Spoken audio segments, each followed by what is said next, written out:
We want our readers to have something they couldn't get anywhere else. That's part of the distinction that makes us great. And at the heart, I believe we're in this together.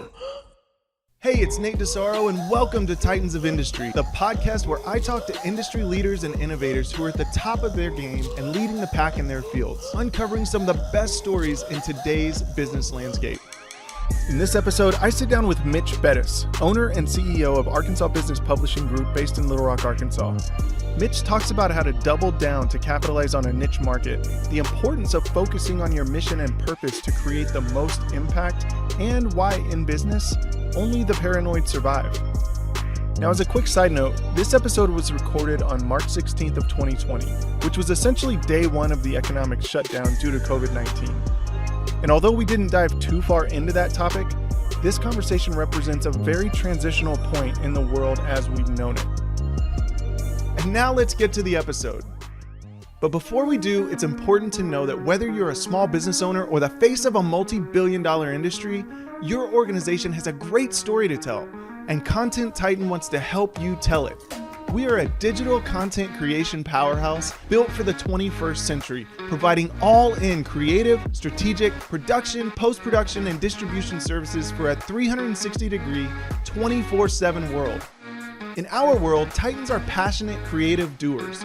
They have the experience to take your project from start to finish, minimizing your involvement so you can focus on what matters most, running your business. So if you're ready to take your content strategy and production to the next level, our Titans are ready to help. Now, here's my conversation with Mitch Bettis. Mitch Bettis, really appreciate you taking the time. I know you're a busy man. Let's jump right into it, though. Yeah. So give me just a little bit of an intro. Tell the people that don't know anything about you. Who are you? What do you do? Born and raised in Arkansas, first of all, and maybe that's most important. I've spent a lot of wayward years in media companies, managing properties across the U.S. Came back here about a decade ago with a media company, and then joined Arkansas Business that's now, I'm in my 8th year, I guess, when we do the math on that. It is. I've spent a lifetime in this industry. Started as a paper boy for my hometown newspaper and fell in love with everything that media does, and we can talk about that at some point. But otherwise, I'm a husband and a father, and very much proud to be back in Arkansas, and hope this is the last stop point for me, So. Well, we'll get into that a little bit too, because I think you made quite a commitment not too long ago for that to be the case. A little bit, yes. But so you've always loved the media. How did you get into it? What did the early days look like, and how did you ultimately end up coming back to Arkansas? So this is going to go a ways back, so bear with me. I had a journalism class in 9th grade where we produced a little newspaper and a yearbook. Doris Wells was my teacher at L.M. Goza Junior High in Arkadelphia, Arkansas. And it just resonated with me. And before that, I had been the paper boy when I was in middle school. And I took that job because it's a job that a middle school kid could do. This is still that idyllic time where you're on your bicycle and you're throwing newspapers in somebody's neighborhood. And I loved it. I loved everything about being a paper boy because you're an independent business owner. If you really understand how that works, you buy at wholesale and sell at retail, and you make the spread. You run collections, you knock on doors for a new business.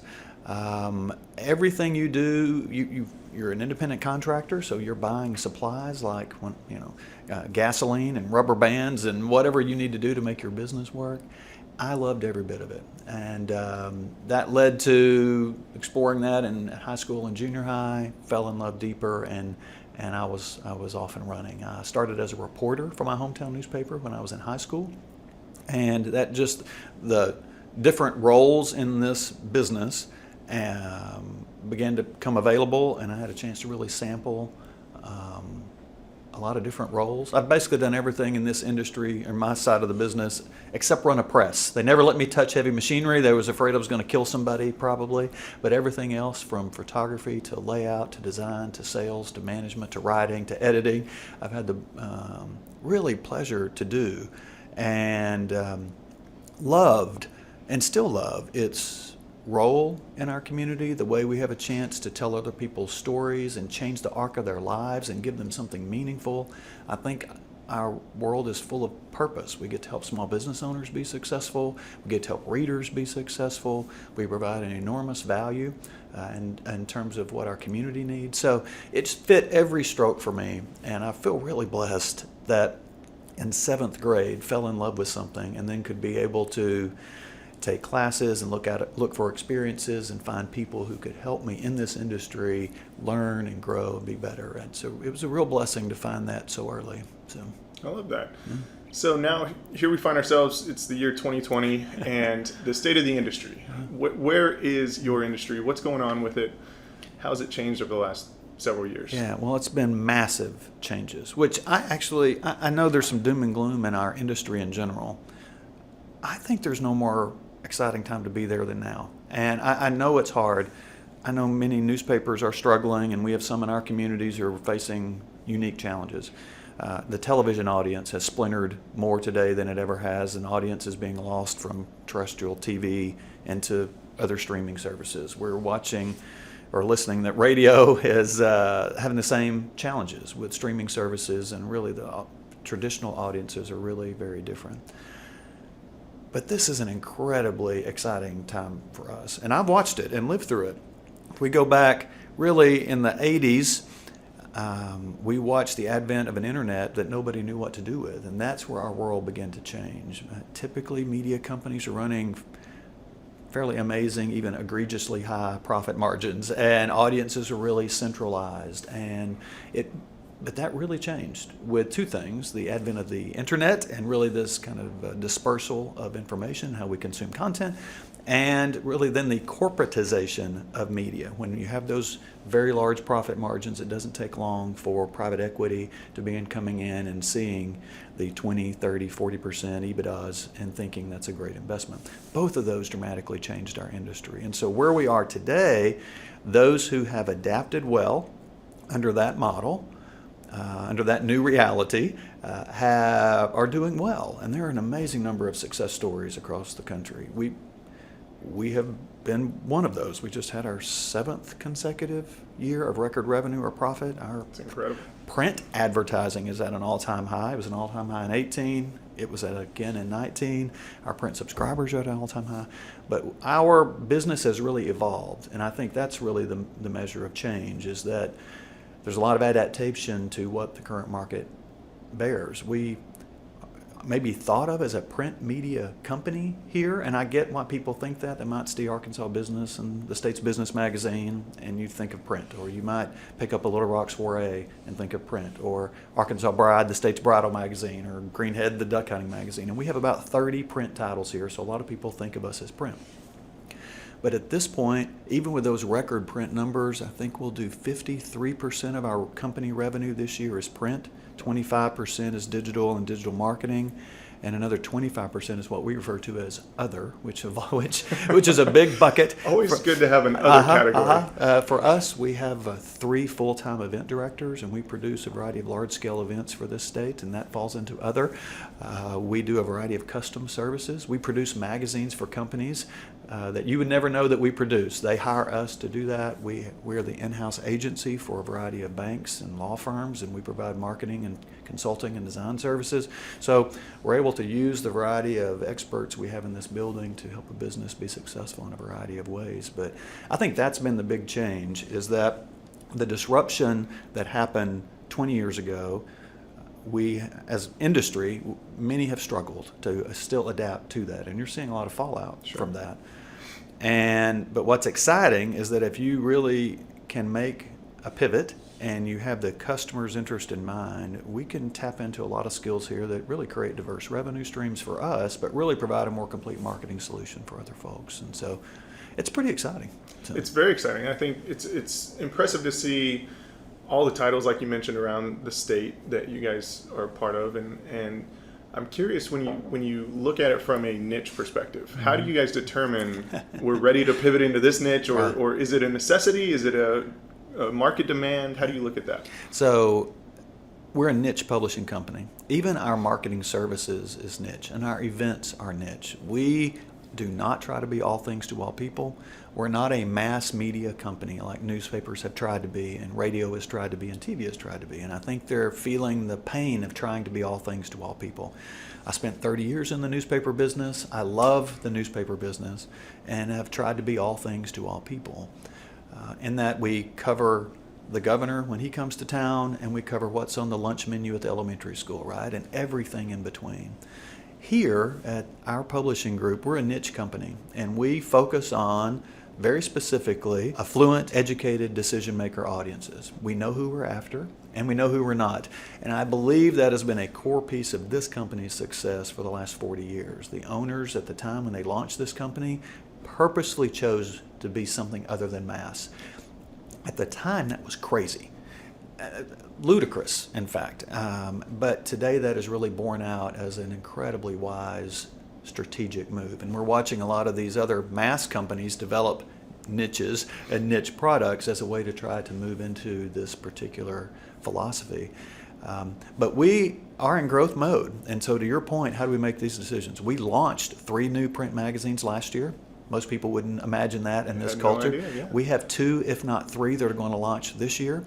Most people would find that amazing because everything you hear is print and traditional media are in contraction. That is not our experience here.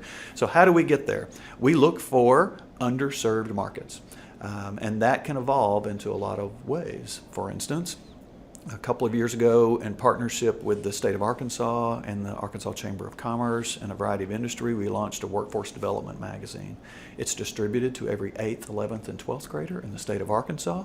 And its goal is to say, college may be great for you, but if it isn't, there are some amazing careers that could happen, well-paid careers that can happen, and then we need in the trades. And so that really went along with a conversation the state was having. It was a niche other people weren't being able to fill on a level that we are. Now we're also producing a similar magazine for the state of Mississippi, and we're in talks with 3, if not 4 other states at this moment about helping them carry that same workforce development message to high school students to give them hope that if college isn't their desire, if that's not for them, there's an amazing life and career you can have in the trades, and we just need to get you a little training or apprenticeship programs to that. So part of that was seeing an opportunity. Part of that was understanding that we can fill and talk to that niche, and we have the skills to be able to do that on a high level, and we were able to rally the right partners to be able to have a successful launch. So that's just one example. But typically we look for underserved, affluent, because we tend to cater to a more educated, affluent audience, and with all of the niches that we do. Sure. And you might think students in high school aren't affluent, but we know the industries who need to recruit these students to be part of their team and to carry business forward do have a high need for finding the right worker to keep the lines open, to keep the forklifts moving, to keep the welding going, to keep the plumbing going. And so there's real value there for the business that we can partner with them in a way to bring the right employee to their doorstep. So high on mission, high on purpose, and high on impact. All those really fit a lot of our needs. So. You mentioned the industry as a whole has kind of seen its challenges over the last, say, 2 decades, and you guys have adapted well to that. Well, if we look current events-wise, we, as of this recording, are right in the heart of our fun little coronavirus situation. And so as you look at current event-based challenges that both you guys face and your clients ultimately face, your advertisers, the stories you have to tell, how do you weather those storms on a short-term basis and ultimately come out? Because I know this has probably happened in some capacity before, but again, you guys have grown for, would you say, 7 years consecutively? Yeah. So I think, let me answer that on, I think there's one answer philosophically how to approach this, and then a couple of practical things that we've really tried to educate our staff on. And it goes everything down to how we hire here. But philosophically, just finished reading a book recently that sums this up for me. And the title, it's a little bit of an older book, but the title of the book really resonates, that only the paranoid survive. It was written by the former CEO of Intel about the massive changes in the computer chip industry really in the 80s. And the premise is this, is that we philosophically must evolve. We can't become stagnant. We can't recognize that the way we do business today is always going to be how we do things. And how that resonates to a media company is, I believe there is going to be an eternal demand for quality content that can impact people and change their lives. Now, how we deliver that content is the evolution. Sometimes it's by podcast, as we are here, or VCast. Sometimes it is by e-letter. Sometimes it is by print. Sometimes it is by audio. Sometimes it's by text. Tomorrow it may be by something we can't even conceive of. And so that's part of the evolution. And so philosophically, I try to challenge our team to stay paranoid and to question and to look for opportunity there. And frankly, just not be complacent. I talk about complacency being one of the great destructors of business and all things. And we don't need to change for change's sake, but the idea to be open to and embrace those new opportunities is really something that I think has been meaningful for us. When I got here, since I was talking about numbers earlier, when I got here, we were 75% print, okay? A healthy company. But I mentioned earlier, we've had record print years, but our total now is 53% print, right? So you can just see all those other things we've had to staff, embrace, grow, evolve in order to really diversify and meet client needs. And so I think philosophically adopting a concern or even a hatred about complacency and the philosophy of only the paranoid survive, I think can serve us well there. On the practical, there have been a lot of business interruptions over my 30 years in the media business. Some, profound, like what we saw in the 80s. We've seen global gas shortages in the 70s. We've seen pandemics before. That we've had global interruptions. We know these things happen. Our business has to run like any other business. On the practical side, we've got to manage cash on hand. We have this conversation with our leadership all the time of how much cash needs to be in the bank to make sure that we can weather all manner of things. And part of the media business, we're really unique. I don't know of another business that has this challenge, so think about this. We write about the same people who do business with us, right? So if we write a story about a particular bank or law firm or accounting firm or hospital that might have some shady things going on, I know tomorrow I'm going to get a call about them pulling $100,000 or $200,000 worth of advertising, right? Mm-hmm. That probably doesn't happen at Starbucks. They're not purposefully agitating, if you will, or even unintentionally agitating clientele. So we have to build a business model that can weather clients coming and going in powerful ways, and as well as events that are out of our hands. And then the other side of this practicality alludes to what I started with philosophically. I've been asked this question a lot from different folks, a lot over the last 3 to 4 weeks. Who do we look for when we're hiring? And we need folks with certain skills. We want people with a particular attitude that fits our culture. But the third thing is I need people who will evolve, because the job we hire them for today will not be their complete job 6 months from now, 2 years from now. There is evolution. And so those who can help me problem solve and evolve with whatever's about to look for is really a practical thing that we have tried to look for. So philosophically, we really try to embrace change and look for opportunity and not be stuck in the way we do things. Practically, we have to run a business that can adjust and be stable in times of crises like today and whatever's going to hit us in 6 to 12 months. And we have to have people who can evolve with me and take on new roles and be challenged by new opportunity and be trained for new experiences. And that's, I think, really helped us grow the better part of the last decade. All incredibly valuable information for myself, and I'm hopeful that it's valuable for many other people as well. One of the other things that I think you mentioned briefly, but that y'all have long since been known for, is the culture around here. I know a lot of effort goes into that, but talk a little bit about the culture and how you continue to create and evolve that culture with modern trends of bringing dogs to work. Right. So we do have a bit of a reputation for a quality place to work. It is something that predates me. It's the thing that attracted me to come here 8 years ago. I couldn't believe there was a place like this, and it's founded. So what people see of this culture There are a lot of cool things here. We have a beautiful office space that's very contemporary, and our ownership has spent a lot of money making this happen. We want a great place to work, a place that feels creative. But yes, we're a dog-friendly office. We have a kids' room here, complete with treehouse and video games that parents can have their kids come up after school or in spring break or in between doctor's appointments, or when global pandemics hit and they're not, and daycare's closed, we have an opportunity to take care of our families that way. We have a very aggressive 401k matching program. We match at least 10%, but we guarantee 10%, but we typically do 20 to 40%. Last year was a 26% match. We have a committee of employees. I hand them a budget, and their whole responsibility is to throw a party for us once a month. So maybe that's hiring the ice cream truck to show up out front. We get free ice cream, or we're catering a potluck, or we're closing down early, going to Dave & Buster's. So people see those things and talk about culture. We have a fairly low turnover rate here. People who do leave, we have a high degree of folks who boomerang, as we say. We have a lot of boomerangs in the building who thought the grass was greener somewhere else but came back. But so people see all that and think of it as culture, but what we call culture really is the philosophy that anchors all that at the 30,000 foot level. And here it is. We affectionately refer to it as the 5-leg stool. Nate, you are sitting on a 4-legged stool here, a chair, but imagine a 5-legged stool, all right? And it's really the key stakeholders that make the world go round for us.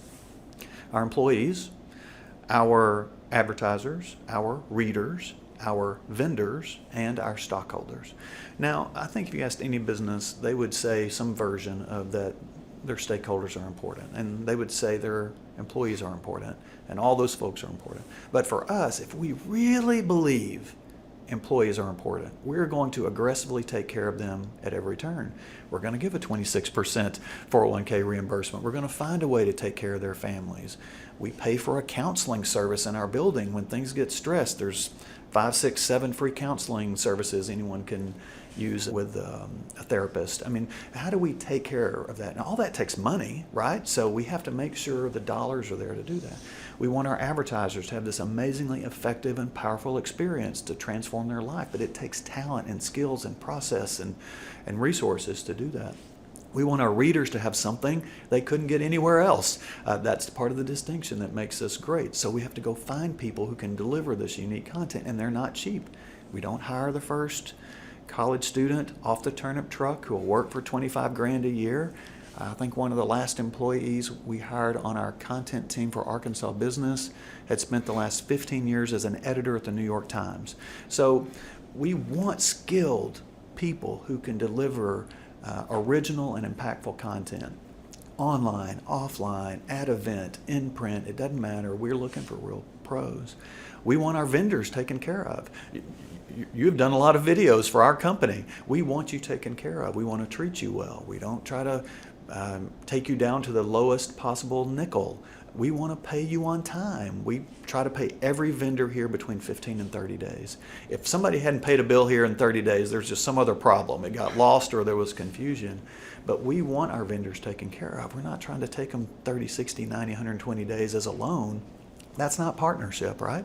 And then our stockholders, they deserve a return on their investment, right? So it's okay. They've had enormous risk. We deserve to pay those stockholders. So we value all of those folks. So the way the philosophy works is that we could send every nickel to the stockholders, right? We don't have to have a party for us once a month. That takes thousands of dollars over the course of a year. We don't have to do a 26% match. We could send that to stockholders. I don't have to invest in all these layers of service to take care of readers and advertisers. We could squeeze that for the stockholders. I could take a 60, 90 days to pay a vendor. We could do that like a lot of businesses do, and take that cash and move it out to somebody else. But that creates a one-legged stool. If everything is going to the stockholder, we can't take care of everybody else.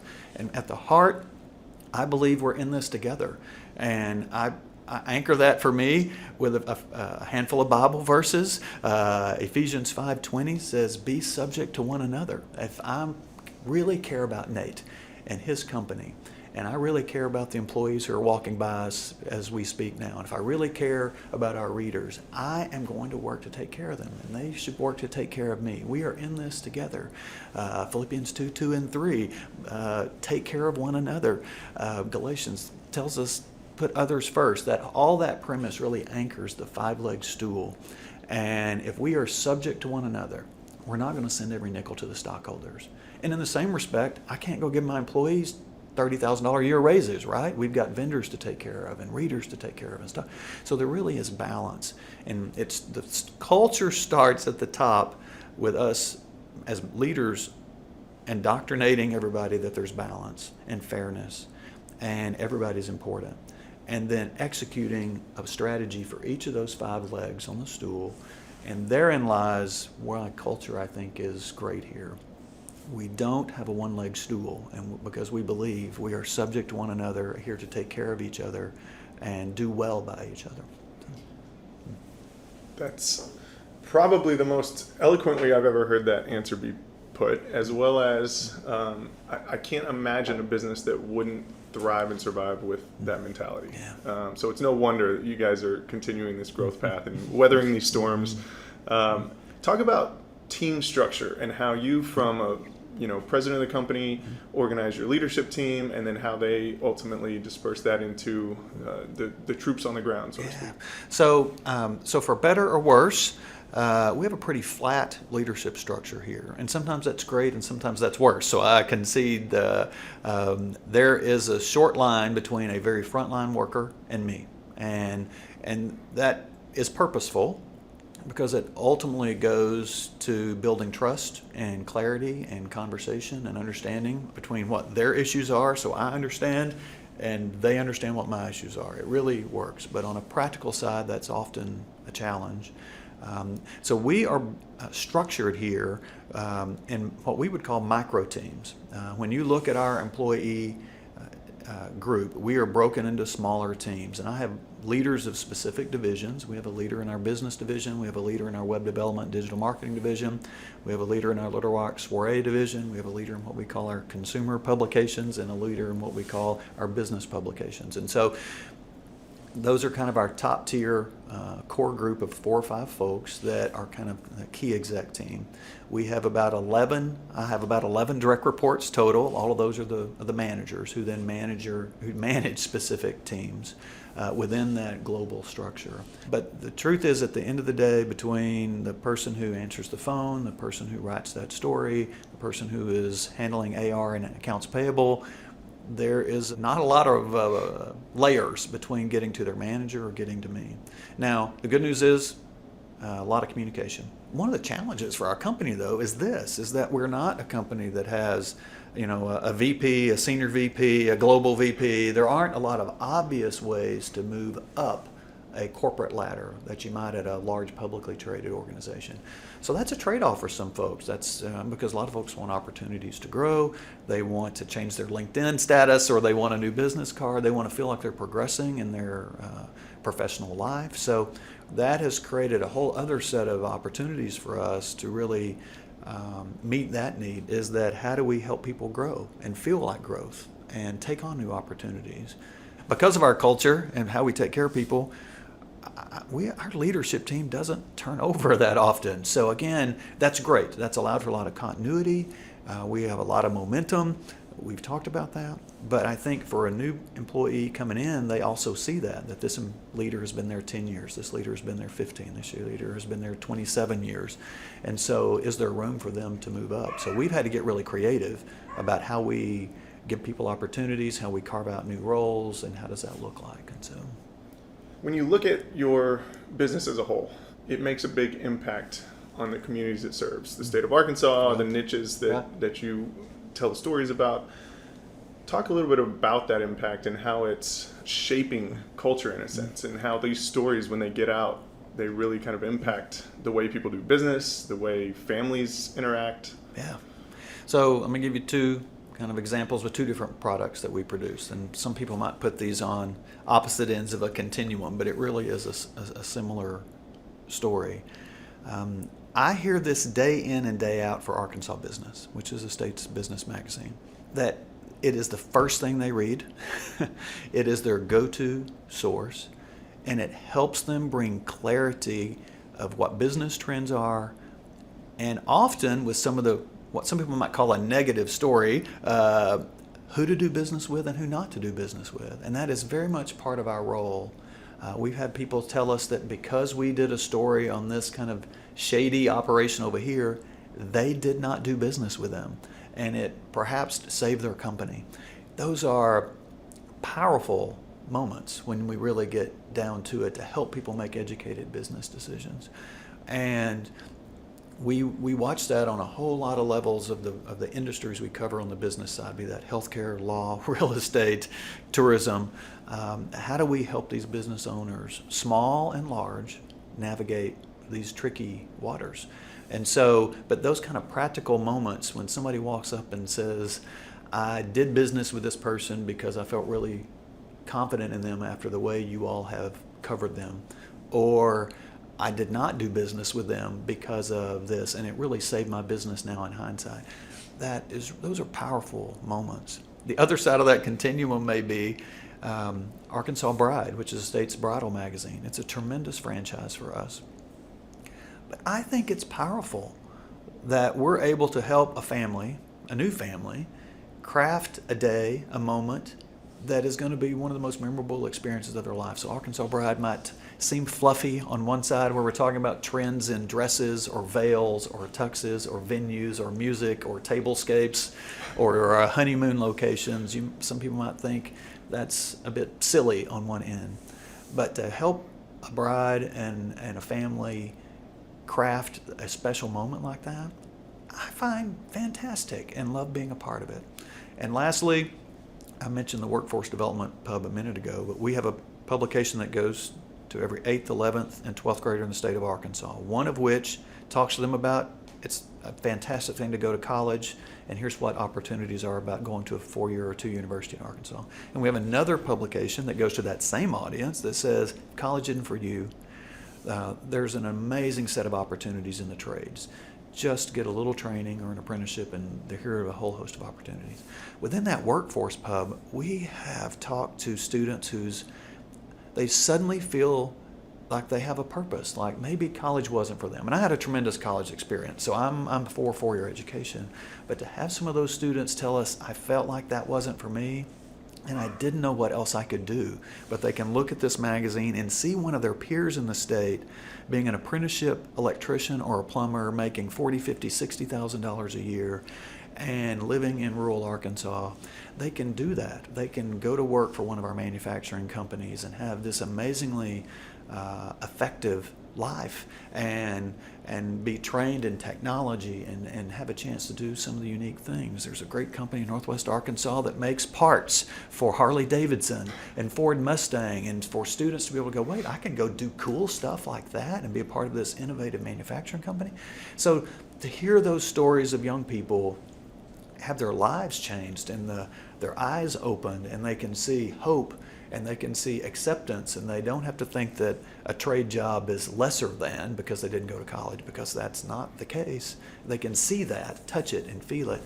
Oh, those are feel-good moments for me, to know that you're changing generations in that case, right? I mean, if we can get a kid to get excited about a manufacturing job, and their family, his or her future family can have a really stable life and a healthy income and a savings, and their kids can have healthy lives.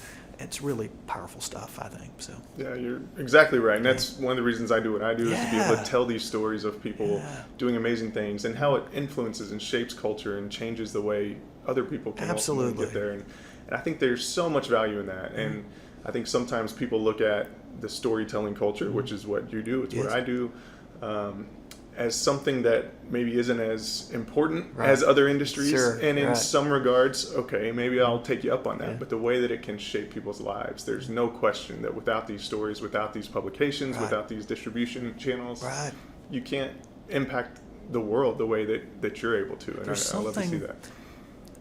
There is, within the digital world we live in, there is something powerful about seeing yourself in these stories, right? And we have done a series on African American businessmen and women in our community who've run successful businesses for years as a way to kind of elevate their profile. And then through a partnership with Arkansas Baptist College and a bank, we frame them and put them at Arkansas Baptist College, which is primarily a poorer African-American student population. But we want them to see there are successful men and women. I want them to be able to visually connect. That person looks like me, had an experience like me, talks like me, walks like me, dresses like whatever it is. And that person had an amazing impact, I can do it too. And I think the stories you tell visually, I think the way we try to do things, and others in our media who really focus on those things, I think being able to show that to a person and they can visually see that this can be different, and I see somebody doing it, is inspiring for people, and it really gives them the confidence to try new things. What's something people should know about where the industry's headed? If you had to foreshadow and kind of, you mentioned earlier, being adaptable and sort of that paranoid feeling of what if what we're doing today isn't around tomorrow? What might some of those things be? Well, so right before this discussion, I consulted my Magic 8-Ball, and it had perfect clarity. Well, first of all, I don't know the full answer to that, as you would expect. Of course. I used to, and probably anybody listening to this, if you're an old geezer like me, or if you're probably not even that old, we used to have 10-year plans. We would write down on paper a 10-year plan. And today I have a 5-year idea, I have a 3-year sketch, and I have a 1 to 2 year plan. That alone has really evolved. So what does that mean? So I think you're asking me, what is my basically 3-year sketch and 5-year idea? Because that's the best I can give you Sure. at the moment. What I see for our industry is continuing to adapt to both readers and advertisers to meet their unique needs. Now, I know that's a high-level answer, so let me get down from 30,000 feet. What we have been doing, I think, is the current path, which is really a pretty aggressive diversification strategy, either through acquisition or hiring, pulling in industries that can help our businesses, other businesses, be successful. So, for instance, our business has a suite of people who basically do a suite of agency services. So we try not to compete with other ad agencies in town, but we offer a level of consulting and service work and design work and strategic work and PR work that allows us to really cater to the needs of a business community. And we can do it with our culture and our exacting standards and our level of professionalism and our relationships that really is meaningful in real strategic situations. So I see our company, and this is what I've told our staff, is that I see a big future for print. I don't see massive contraction, and I know that runs counter to what we might see with newspapers and some other media, but we feel optimistic about where the role of print in the world. But as a percent of our business, it has moved from 75% 7-8 years ago to 53% this year. Within a couple of years, it will not even be 50% of our business. That doesn't mean we still don't need great people, and it's not amazingly effective. But our ability in the digital marketing side, the work we're doing with customers locally and across the country, from large companies like Sprint T-Mobile to local companies that do pest control, we have marshaled a team of experts that really have a unique approach that allows for a lot of effective work in the digital space. We see that growing a lot.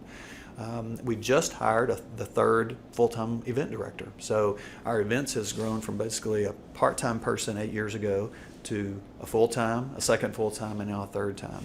And we're now producing events for other people. So there are people who appreciate the way we do events and have asked us, basically hired us, to produce events for them. So we see that as an opportunity to meet a need in a unique way.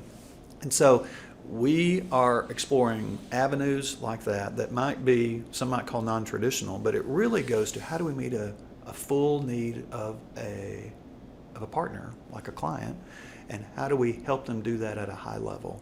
And there could be acquisition that we pull people in. We could continue to look for, much of our growth has been organic. We find strategic people skilled in certain areas and we pull them in and kind of build a business model around that. That could happen as well. I'm certain of this. The print world still looks very good for us. And all indications are that's still the road in front of us.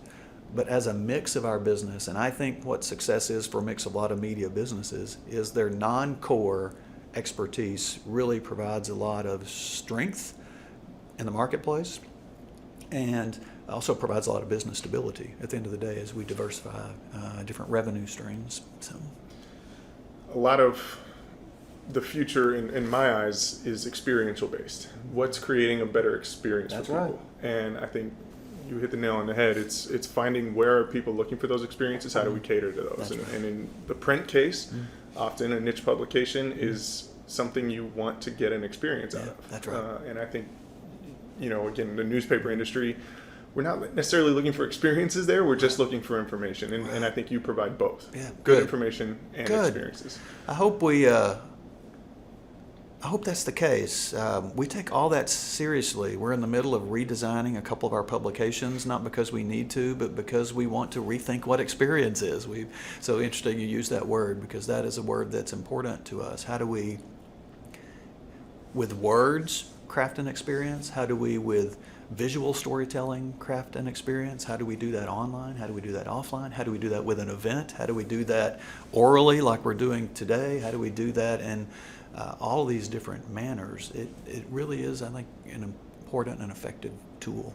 Yeah, and especially now, I think with the digital integration that our lives have become, Right. We finally, I think, as a society have figured out, or we are figuring out how to both live in a digital world and back into a physical world. And Right. so from the event standpoint, we want to interact with stories online that we can then go and have actual real life experiences, regurgitating these stories and talking to people and creating those moments in live events. And I think we're seeing an uptick in people wanting to get back out from behind the screen again. I think that's right. I know when I got here 7 years ago, we did, I'm going to say no video production at our events. Very little, if any.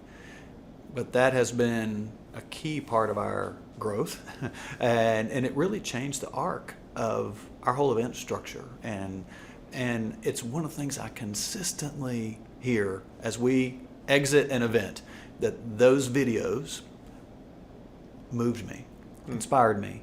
And I think that's all part of the experiential storytelling, that I can see someone I connect with, I hear them relating a story with which I can relate, and it's an inspirational moment. It meets people where they are in a powerful way. And so I think how we lace together those experiences really make us effective for both readers, for clients, and everything that we're trying to do. We're going to have a hard time convincing me to change the subject once you start talking about that, but we'll keep moving on. I do want to hit some personal anecdotes. Okay. You mentioned earlier you had finished a book that challenged you to continue thinking. What do you do to continue to develop skills and things that don't necessarily come natural to you as a leader, as a business owner? Right. How do you continue to grow? Well, so I'm sure people who will listen to this, I know probably a number of them, so this may surprise them. I'm a natural introvert. If you want to take the Myers-Briggs, if you want to, whatever profile you want to take, and I think I've become more introverted over time as I've become, cynical. But I'm very comfortable in a public setting. I can work a room great, and so I have to make sure a couple of things, that I am purposefully public, because I know that's important for me. I learn from people that way. I can absorb new things. I listen to new trends. We'll leave here in a minute and have lunch with one of the leading bankers in the state for no other reason than just to talk about what's going on and what trends are there and what do you see and how are you adjusting, and not for a story. It's really just to take a temperature. I get one of the privileges of my role is I get to talk to a lot of business leaders. And I get to ask this level of question a lot as a way of just trying to connect dots and trying to better understand what the future looks like and what challenges people are facing. So all of that, if I had my druthers, if that's not too much of a South Arkansas word for the podcast listeners, I think if I had my druthers, I'd spend a lot of time, sitting on the couch, hanging out with my family in the quiet. But that's important for me in personal growth. It's important for our business growth to really understand what's going on. I do try to read. I wish I were a more voracious book reader, but usually have a couple of books going on. And for not only for me, but for our staff, we really just invest in a lot of outbound training. We've, over the last 8 years, doubled our training budget in this company and tried to expand that to more people than just a core group of leaders, that we really invest in that. And that's for me too, that we do that. Now, lastly, and this is new for me, and it's important, and I've been able to navigate life without it for a long time, but I mentioned I'm an introvert, but I have had to take purposeful, what might be called selfish time, and leave. I now, every other month, take off a Thursday, Friday, and then make a long weekend somewhere isolated in a cabin. I found that my head needs to clear. I need to center. There's opportunities for reflection and prayer and quiet, and that's new for me. I haven't had to do that as a way to manage stress and manage life, and my wife's really gracious about that. There's something unique that happens to me in an airport. I don't understand this, but it helps me disconnect. Things start getting clearer when I get in an airport and get on a plane. And by the time I land in a little cabin in the hills of wherever, I get a couple of days to breathe high mountain air and sit and reflect and think, and that has been really healthy for me. So I think on a professional level, there's some strategic things I have to do. Listen to other people, learn, be open to new ideas. But also on a personal level, I've really had to adjust my schedule and to try to take care of myself in a different way so that I can be a better leader here. I can be a better husband. I can be a better father. I can be more attentive to all the families that are here and their needs. And that new thing, being able to do that every couple of months, has really helped me manage on a personal level stress in life and decisions that need to be made. So brings up another interesting topic of schedule and how do you manage it all. And what I'm seeing more and more is the way that we got this scheduled was you essentially sent me your open times on your schedule. Right.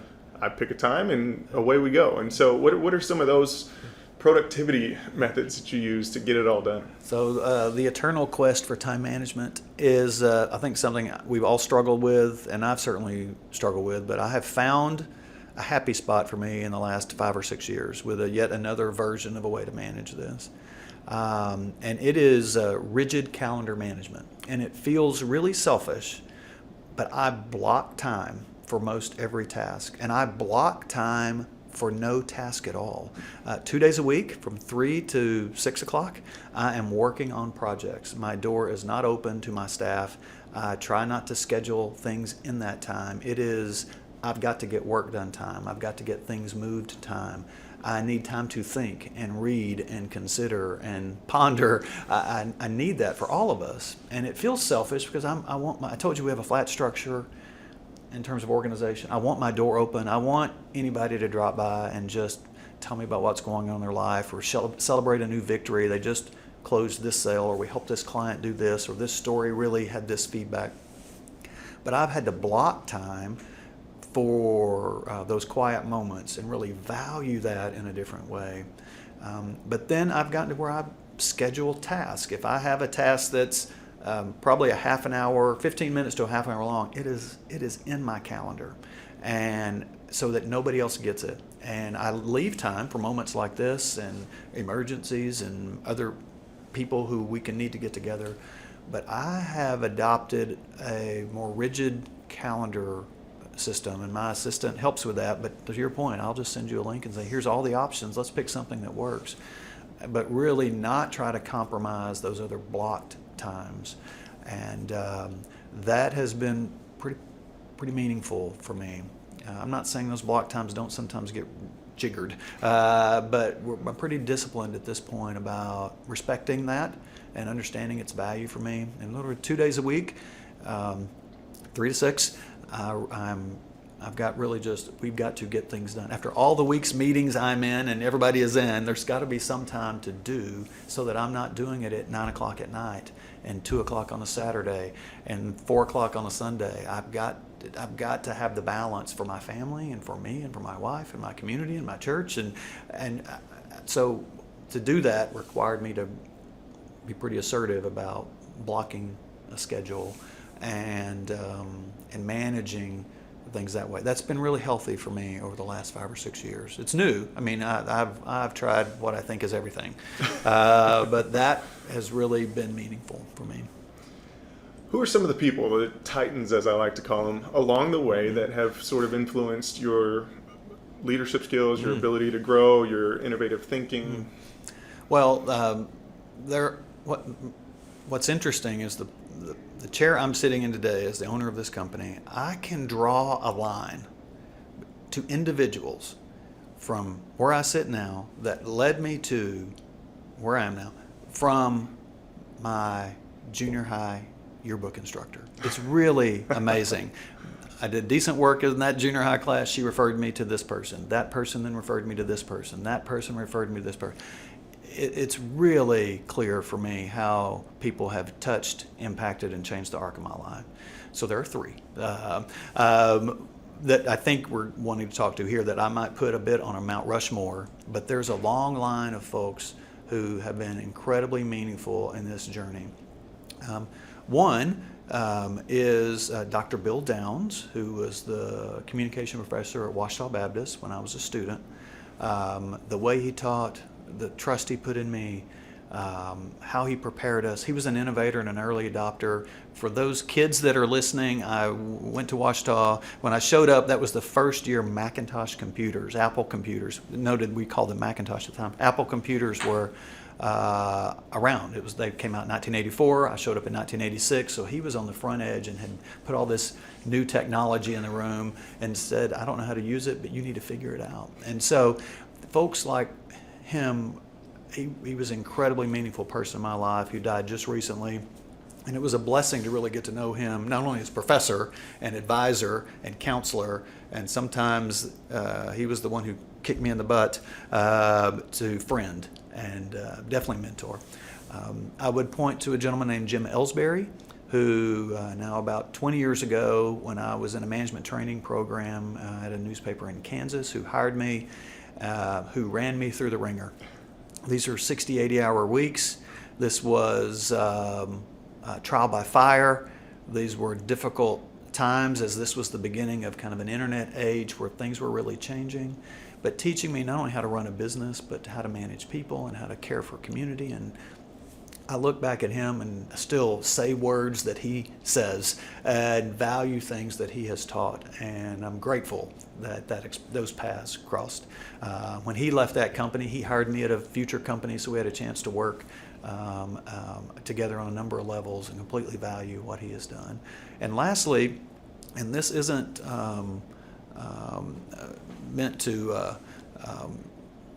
say this just because I feel obligated, but the person from whom I bought this company, Olivia Farrell, incredibly meaningful in my life, professionally and personally.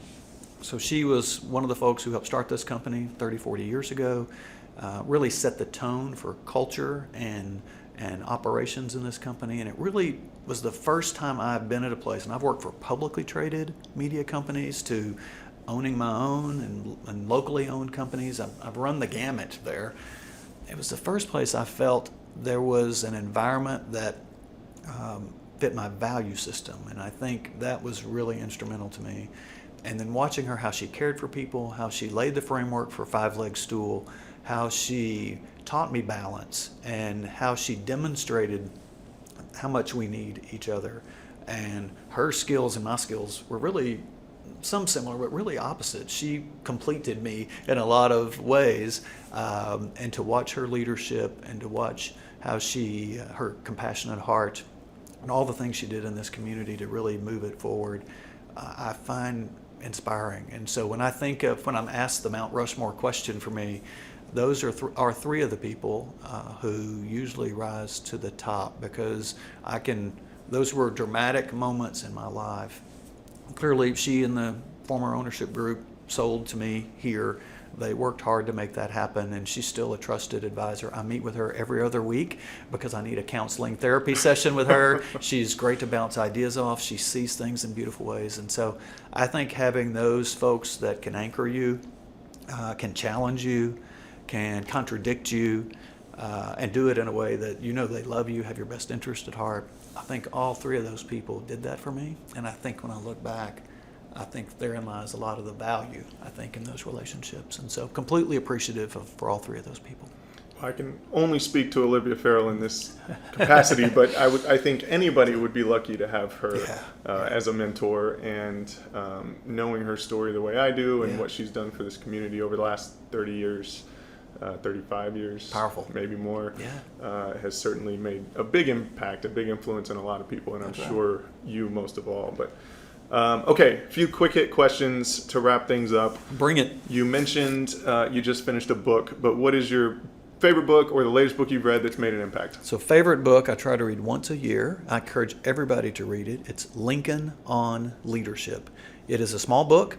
It might be 100 pages. I tend to read it on a flight when I'm going somewhere. I read it annually about Abraham Lincoln and how he rallied a nation in crisis with his leadership skills. It's incredibly practical, and I've given it to every manager I have, and any new manager I have. I have a stack of them in the office ready to dole out. But I read it annually and think it provides really valuable leadership guidance. I'll have to check that one out, and it's a great time to read a book. That's right. Daily routine. What can you not skip every single day? So I am pretty faithfully awake early and enjoy those moments of quiet before I get into the office. And that routine of those things is really important. And then at the end of the day, I'm pretty disciplined about leaving here at 6 o'clock so we can have dinner with the family at 6:30. And both of those kind of anchor a start and an end. Clearly there's some interruptions in there at times, but those are two things that I really value as we start and stop. That's great.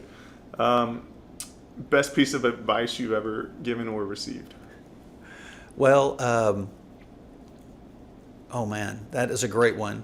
And I think it goes back to many of the things we have talked about today, but it would probably come from my parents, who are still incredibly encouraging people.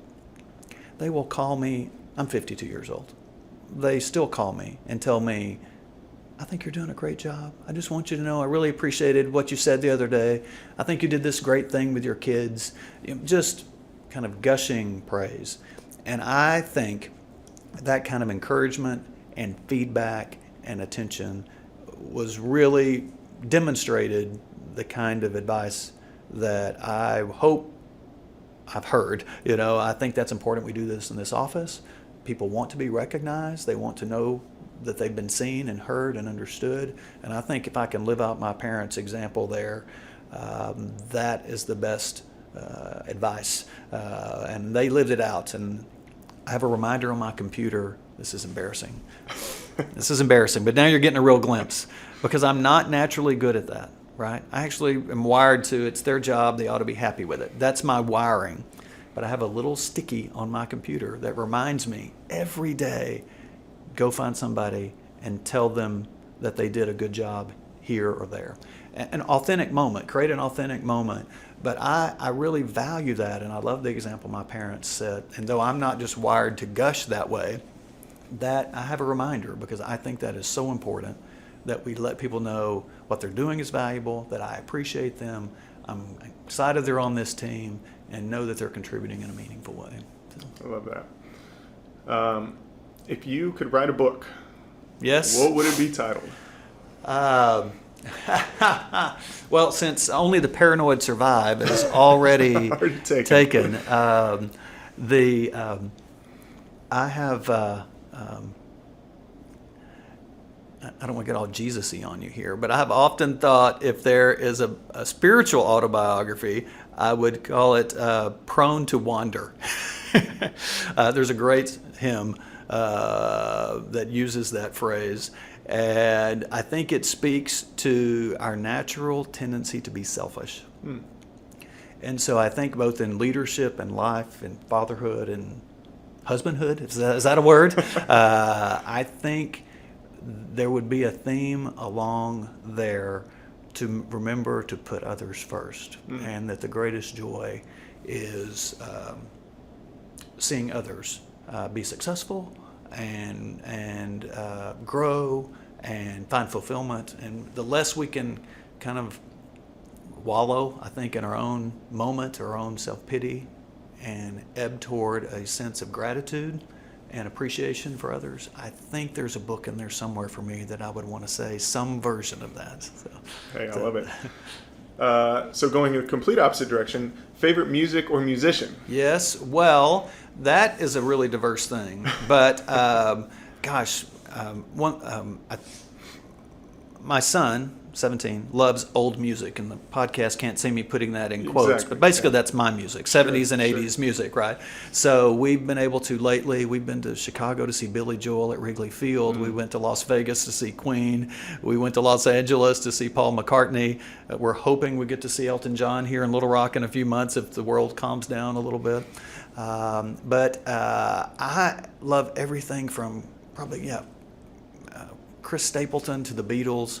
And if I had to listen to one, actually right now there's a lot of Paul McCartney on my playlist, which is why I bring that up. That my YouTube feed is full of great videos. So great memories of my youth, sitting in the floor in my house, the parents' house, still their house, listening to 45s and LPs of my mother, who was a Beatles fan in the Ed Sullivan days. And so I have a lot of affinity for that group and those people and that music. So. I love that. I often think of when I was a kid, be out in the garage and my dad would be working at the workbench, fixing something that I probably broke. And he would turn the radio on, and it was always set to the classic rock station. There you go. And classic rock back then, to me, was old music. But now I think, well, it was only like 10, 15 years old at the time. And so now I think back 10, 15 years ago, and that's good music. That's not old music. You know? That's the right stuff. That's Yeah, right. that's So right. kids, they don't know. It's No. music. Last question. If you were to pick a restaurant, go out to eat, where are you going? What kind of food? My wife and I love El Plinque. It is a Mexican restaurant off Rodney Parham. I'm actually, I'm not even sure I should mention this out loud because I don't want anybody else to know it's there. It's a bit of a hole in the wall. It's not Tex-Mexy. It's not fancy building. The food is fantastic. The care is great. The service is speedy. We think it is a different kind of Mexican food experience than anything else. So if my wife and I have a choice, we're always at El Plinque. Mitch, thanks so much for taking the time. You, sir, are a true titan of your industry, and I really appreciate this conversation. Thank you, brother. I enjoyed it. If you liked this episode of Titans of Industry, head to contenttitan.co/podcast for more episodes or subscribe on your favorite podcasting app. Thanks for listening.